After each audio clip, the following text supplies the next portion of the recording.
In this video, I'm going to look at limited liability partnerships, or LLPs, and why you might want one. I'm going to look at what is the difference between a limited liability partnership, a normal partnership, and a limited company. How the taxation varies and how you are taxed, and what paperwork you need to do if you have an LLP. This is part of a series of videos about tax and accounting issues. So if you want to be kept up to date, then please subscribe to the channel. And if you press the like button, it just helps me get the message across. So what is a LLP? An LLP really is a hybrid between a normal partnership and a limited company. So it gets away with one of the main disadvantages of having just a simple partnership. Because when you have a simple partnership, you sort of have this double jeopardy thing where not only are you personally liable for all the debts of the business, you're also personally liable for the business decisions of your partner under joint and several liability. So because of that, partnerships outside of direct families have become less popular because the onus on you can be onerous. So a limited liability partnership is a little bit like a limited company because you have limited liability. You have to register with Companies House, you have to file accounts to Companies House, and you need to keep Companies House informed, just like you would, but slightly different format, to a limited company. The big difference to a limited company is actually how it's taxed. So in a partnership and in a limited liability partnership, the taxation on the profits falls on the partners. So the partnership itself does not pay tax. The profits are divvied up to the partners, they put it on their tax returns, and then they pay tax and they're liable for the tax. This is different to a limited company where the company profit is assessed and the company pays the tax on that profit. So that perhaps is the most important difference between a limited company and a partnership. But there are other differences. The main ones are that in a partnership, you can split the profits however you like. Whereas in a limited company, you should split the profits in line with the number of shares that they own. Now, to some extent, you can get around that with an ABC share structure, but in principle, the flexibility is gained from having a partnership rather than a limited company. It's also generally easier for if people come into business together or leave from being in business together. So entering and leaving partners is easier in a limited liability or a normal partnership, and just a little bit messier if you have a limited company. But the main difference between a limited company and an LLP is the tax. And although the main thing is how they're taxed, there are also some important differences that affect how much you're assessed on. So let's just have a look at those. So the first and important thing is that in a limited company, you have control over whether you pay higher rates of tax. Because in a limited company, you make the choice as to whether the income of the company becomes the profits through dividends and are paid out as dividends and therefore become the income of the shareholders. In a partnership, the profit is simply assessed on the partners. So therefore you lose control over whether you pay higher rate tax or not. So that can be really important, and particularly important if your income fluctuates or if you don't take all the money out of the business. And that really leads me on to the next thing, which is retained profits.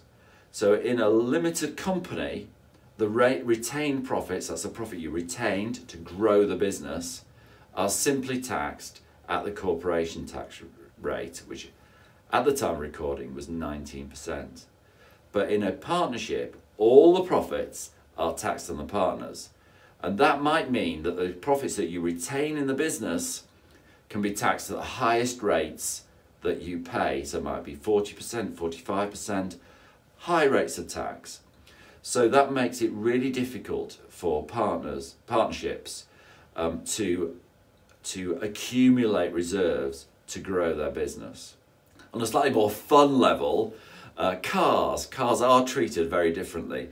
In a limited company, if you have a normal car, not an electric car or a truck, if you have a normal car, you'll be taxed as a benefit in kind.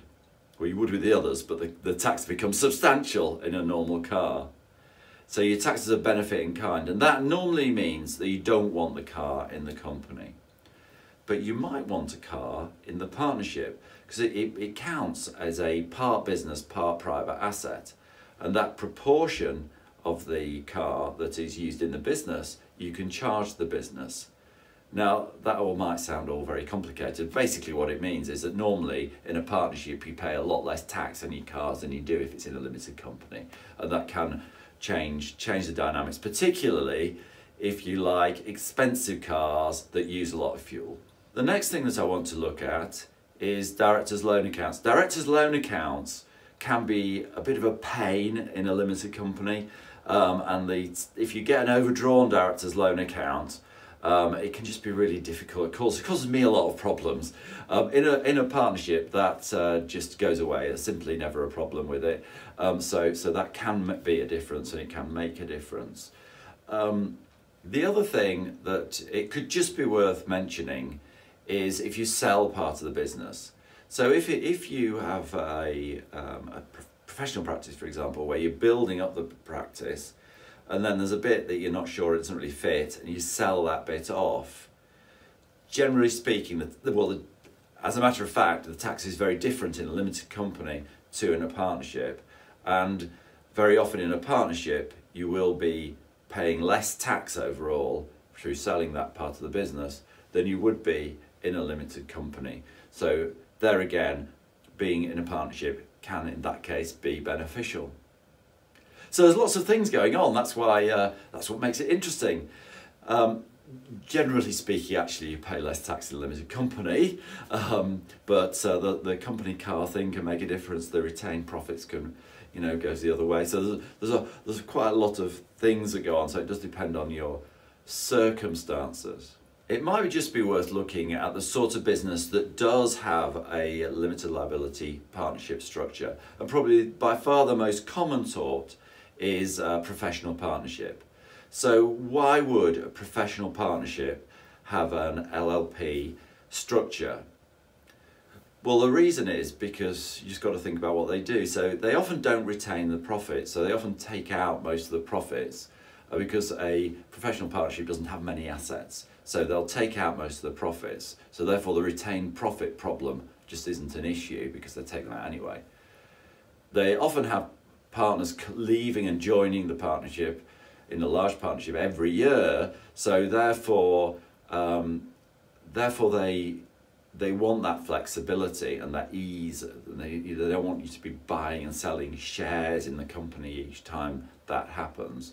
And also very often, particularly in a big partnership, they will change the profit shares every year. So that means that in a limited company that becomes very messy, whereas in a partnership that is a really easy thing to do. And also partners in large professional practices often have really fancy cars and fuel guzzling cars, and therefore the tax on those cars can be an important issue as well. So for all those reasons, professional practices are often in LLPs, but other businesses where those things do not apply, they're building up their reserves, they want control over paying higher rate tax, all of those things, they're better off in limited companies. So most businesses are in limited companies. And LLPs did get a bit of, I don't know, they were used quite a lot sort of 10 years ago because there were some tax, I sort of had to use the word dodges, there were some tax things that you could do that made them more attractive, and all those loopholes were closed over the ensuing years. So therefore we are left with limited liability partnerships being used less often than they were. So in summary, an LLP is a hybrid between a limited company and a simple traditional partnership. The tax is different, but in many other ways an LLP is very like a limited company. If you want to be kept up to date on tax and accounting issues, then please subscribe to the channel, and pressing the like button just helps me get the message across, so please do that. And if you want to get in touch, either put a message in the comments box or let me know and I'll answer your questions as best I can. Thank you for watching.